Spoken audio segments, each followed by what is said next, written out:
Pak Wisnu, Yes, dengar-dengar Bapak baru bikin akun TikTok baru ya yang katanya dagang kripto itu. iya dagang kripto. Tadi nanti akan aku buat dagang kripto. Kenapa emang?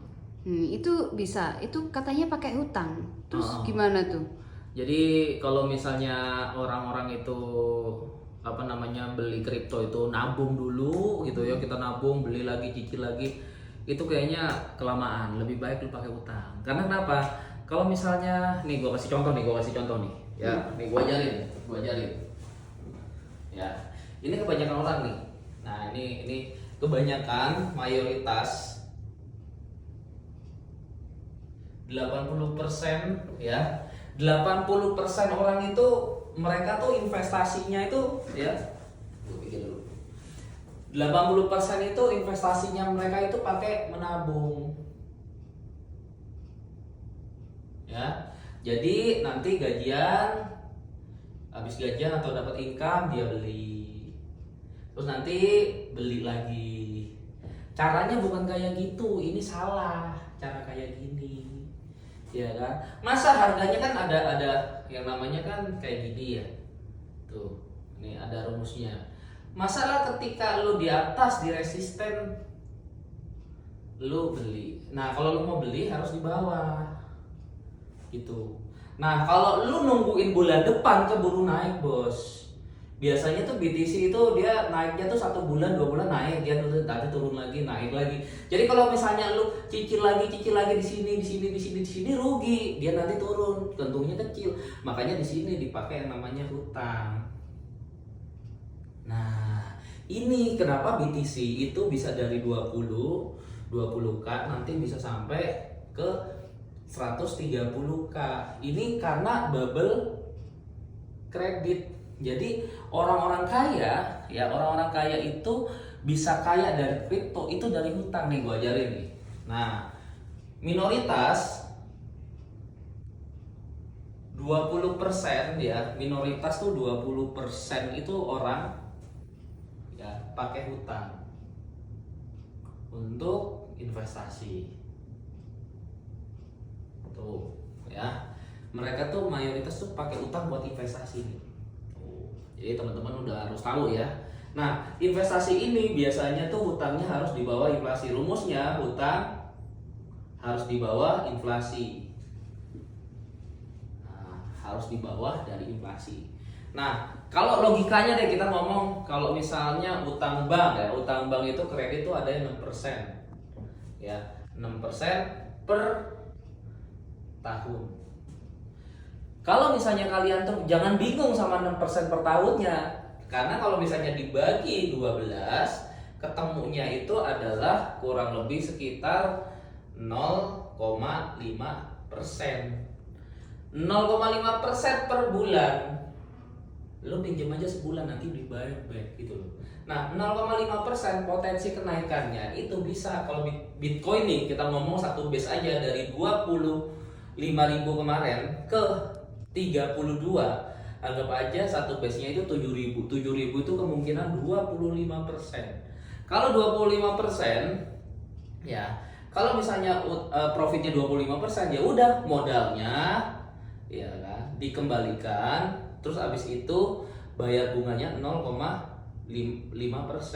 Jadi ada keuntungan 24,5%. Nah, tapi yang perlu kalian perhatikan, kalian harus tahu di mana area resisten supportnya. Nah, kelemahannya di sini. Jangan lu berutang ketika areanya itu udah tinggi. Nah, kalau kalian mau utang, itu areanya harus ada di support. Karena di supportnya itu menentukannya dari mana area supportnya. Di sini ada yang namanya kode bandar.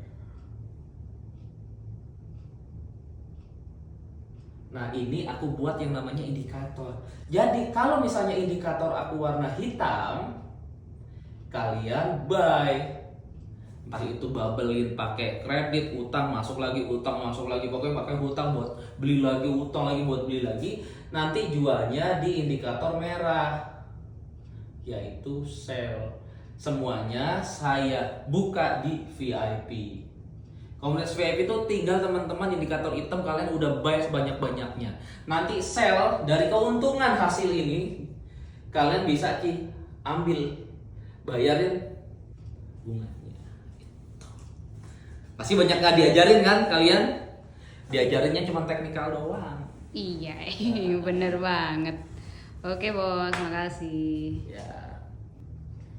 Pak Wisnu, Yo. sharing dikit dong. Oke, mau sharing apa? Ini kan aku punya temen ya, dia buka usaha. Hmm. Cuman usahanya gitu-gitu aja menurut dia. Terus kayaknya uang tuh habis buat keperluan sehari-hari aja. Nah, supaya dapat yang lebih gede tuh ada nggak sih solusinya gitu? Modalnya ya itu banyak kan tuh orang ketika berbisnis itu pasti ujung-ujungnya di modal. Lu misalnya contoh nih, gue kasih tahu nih, gue kasih contoh. Gimana? Misalnya kita ini yang terjadi di lapangan. Tukang soto, kita tukang soto ya. Nah, tukang soto ini ada yang dia bisnisnya gerobak, pakai gerobak. Ya, bisnisnya pakai gerobak. Ya pembelinya ada, ya kan, pembelinya ada. Tapi paling mentok berapa sih? 100 porsi misalnya, 100 porsi itu udah kewalahan teman-teman. 100 porsi, ya udah paling mentok-mentok 100 porsi. Keuntungan 100 porsi berapa sih? Misalnya contoh seperti itu. Paling kalau misalnya modalnya, contoh paling gampang deh, modalnya tuh 50 juta. 50 juta. Paling mentok-mentok kita ambil keuntungan, udah bayar karyawan, bayar apa ya, kita ngomong ada bayar, paling ambil aja 10%.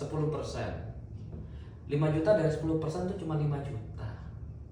Ini bersihnya 5 juta sebulan. Iya kan, kecil banget. Lu sampai banget gak bakalan bisa beli mobil kayak gini ya. Jadi kalau misalnya bisnis lu modalnya kecil, sampai bengek juga gak bakalan bisa kaya di situ. Terus gimana solusinya bang? Ya kenapa banyak, aku bilang ini bisnis UMKM. Kenapa kemarin tuh banyak pengusaha UMKM tuh kalah gitu ya, kalah harga gitu ya sama orang-orang yang dia barangnya import dari luar negeri. Karena UMKM itu modalnya paling kecil, jadi dia harganya mahal. Kalau mau murah gimana? Ya dia harus modalnya besar, beli pabrik. Ya kan, dia harus modalnya gede. Kalau di tukang soto ya, gue punya temen gue tuh bisnis dia baru buka bisnis itu dalam sehari dia ada 500 sampai 1000 mangkok. Jadi 500 sampai 1000 mangkok, harganya tuh 20 ribuan. Lu kaliin aja itu. Gitu. Kenapa? Karena dia modalnya sendiri dari propertinya itu modalnya tuh 15M, Pak. Dari properti, ini belum karyawan lo ya, belum karyawan. 15M itu beli lahannya, terus bangun 2 lantai, itu jadi dodolan soto, terus gitu. Ini omsetnya baru bisa nutup, ya. Tapi kelemahannya adalah UMKM adalah mereka nggak punya modal besar. Mereka akan selalu kalah sama cukong-cukong, maksudnya sama bandar-bandar, sama investor-investor luar negeri karena dia punya modal, orang-orang kaya. Lu punya skill, rasa soto lu tuh paling enak se-Surabaya. Kalau lu ketemu cukongnya Surabaya, abis bos, ya. Caranya gimana? Lu cari yang namanya investor. Ada 2. Yang pertama, investor. Karena makanan lu enak, lu ajuin presentasi, terus abis itu dia investasi. Bagi hasil 50-50. Karena dia modalnya, lu skillnya, penghasilannya dibagi 50-50. Contoh misalnya modal lu 50 juta, lu cuma dapat 5 juta doang sebulan. Kerjanya sama. Tapi kalau lu pakai modal investor dengan modal 10 miliar, ya kan, 10M aja, ya kan.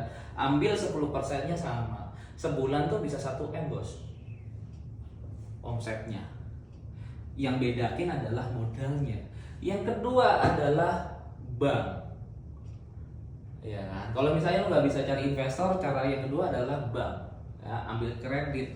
Tapi nggak semua orang bisa ambil kredit. Gimana caranya? Ya teman-teman belajar. Kita akan selalu ngadain yang namanya webinar. Setiap 1 bulan sekali kita ngadain gimana caranya beli properti diskon, gimana caranya ambil kredit di perbankan. Bahkan teman-teman dibantuin untuk supaya ambil kreditnya tuh bisa auto ACC gitu. Ya, kebanyakan orang kan ketika ambil kredit itu dia nggak tahu, ya dia limit kreditnya berapa. Gue saranin buat temen-temen berani ambil kredit, coba cek dulu limit kredit lu. Kebanyakan tuh orang takut untuk ambil limit kredit, dan orang-orang tuh nggak diajarin gimana caranya ngutang yang benar. Ya, kalau lu tahu cara ngutang yang benar, ya bunga bank itu paling cuma 12%, 10%, ya 10% per tahun, sebulan lu cuma 1%, ya kan? Tapi gimana caranya kalian bisa ambil kredit, ya auto ACC, supaya bisnis lu tuh yang tadi omsetnya 5 juta per bulan bisa jadi 1 M per bulan. Jadi cara untuk cepet kaya dengan hutang, gitu. Oke, makasih Pak. Siap. Oke guys, jadi gue kasih tahu sama lo ya, ini adalah hack future. Jadi buat teman-teman yang selalu rungkat main future karena kalian tuh nggak tahu yang namanya kode bandar. Jadi sebenarnya di Binance tuh ada yang namanya kode bandar. Jadi gini ya teman-teman ya. Ya, jadi di Binance atau di OKX itu sebenarnya ada kode bandar yang kalian harus tahu. Jadi kenapa prediksi gue benar dari 60.000 ya kan, dari 60k terus turun ke 20k sampai tuh dia ke 17 ya, 17k ya. Nah, kenapa dari 17k itu waktu itu ada yang ngajakin taruhan sama gue. Jadi katanya dia prediksinya itu dia ke 14.000, tapi waktu itu prediksi gue adalah ke 25 ya kan. Nah, akhirnya prediksi gue yang benar gitu. Terus banyak orang yang bilang gue tebak-tebakan. Nah, waktu itu sempat turun ke 15k, ya kan? 15k. Terus abis itu gue bilang dari 15k itu banyak orang yang prediksi itu katanya ke 9k. Ya, ke 9k lagi, tambah ngawur lagi. Tapi waktu itu gue prediksi gue adalah kemana? 28. Nah, dari 28 katanya ada yang bilang ke 25 sampai 26k. Tapi waktu itu dia bakalan terus naik sampai ke 30 sampai 31. Dia ketemu tuh 30.900. Ya, waktu itu teman-teman masih inget gak? Nah, waktu itu gua nge-short ternyata sampai bawahnya itu gua itu nge-short sampai di 25. Ya. Tapi banyak orang yang bilang katanya ke 20.000. Nah, pas 20.000, 25 indikator gue warna hitam. Gue masuk ke, gue bilang bakalan ke 32 dan akhirnya terbukti lagi, iya kan? Anggap aja di sini 32 nih. 32k. Ya. Waktu itu gue bilang short karena indikator gue berubah jadi merah. Sampai di area sekarang 25.000. Nah, ketika 25 banyak food katanya dia ke 20. Tapi sekali lagi indikator gua bilang dia bakalan 30 sampai 34. Nah, ini adalah pertanyaannya. Apakah bisa seperti ini? Prediksi gua biasanya akurat banget karena gua pakai indikator dari Binance. Nah, makanya teman-teman sebenarnya kalian harus tahu ya. Ini udah gua jelasin juga nih. Kenapa gua bisa bilang? Karena gini. Kalian harus tahu, ya. Nah, ini ya. Nah, ini namanya uptrend. Nah, kemarin itu indikator merah. Nah, ini merah, ini hitam. Jadi biasanya ketika indikator gua berubah warna hitam, mereka akan memberikan sinyal, kita akan memberikan sinyal kepada VIP kita adalah sinyal buy. Jadi kita nggak sembarangan masuk. Terus kalau misalnya merah kita sinyal sell. Nah, jadi buy sell. Berarti kalau misalnya ini adalah short, ini adalah long. Jadi kita tahu area ngelongnya di mana, nge-shortnya di mana. Kenapa? Karena kita nggak boleh gonta-ganti, gonta-ganti arah. Biasanya dari hitam itu kita tunggu sampai ke merah, baru kita balik arah dari merah ke hitam, dan selanjutnya dari hitam ke merah ke hitam. Ya, selama indikator kita warna merah itu sama dengan short, indikator warna hitam sama dengan long. Nah, ini untuk BTC, Ethereum, BNB. Kalau misalnya teman-teman main koin matching, misalnya BLZ, terus juga ARB, ACH dan lain-lain ya. Ini kan ada yang namanya koin-koin matching lah. Nah itu beda lagi indikatornya. Ya itu terpisah, nggak bisa disamain BTC sama coin matching. Nah itu ada tabelnya, bahkan di situ sangat jelas kode bandarnya, semua orang tahu, cuman nggak pernah diajarin. Kalian tuh cuman diajarin teknikal doang. Sebenarnya untuk main future sederhana banget. Kalian harus tahu apa yang namanya kode bandar Binance. Ya. Kalau kalian nggak tahu kode bandar, kalian bakalan buta arah. Kalau buta arah, yang terjadi apa? Kita pasang long, dianya nge-short, kita nge-short, dianya nge-long. Jadi buat teman-teman, coba cerdas dikit. Investasi jangan ngandelin teknikal doang, tapi investasi itu ngandelin kode bandar dari Binance.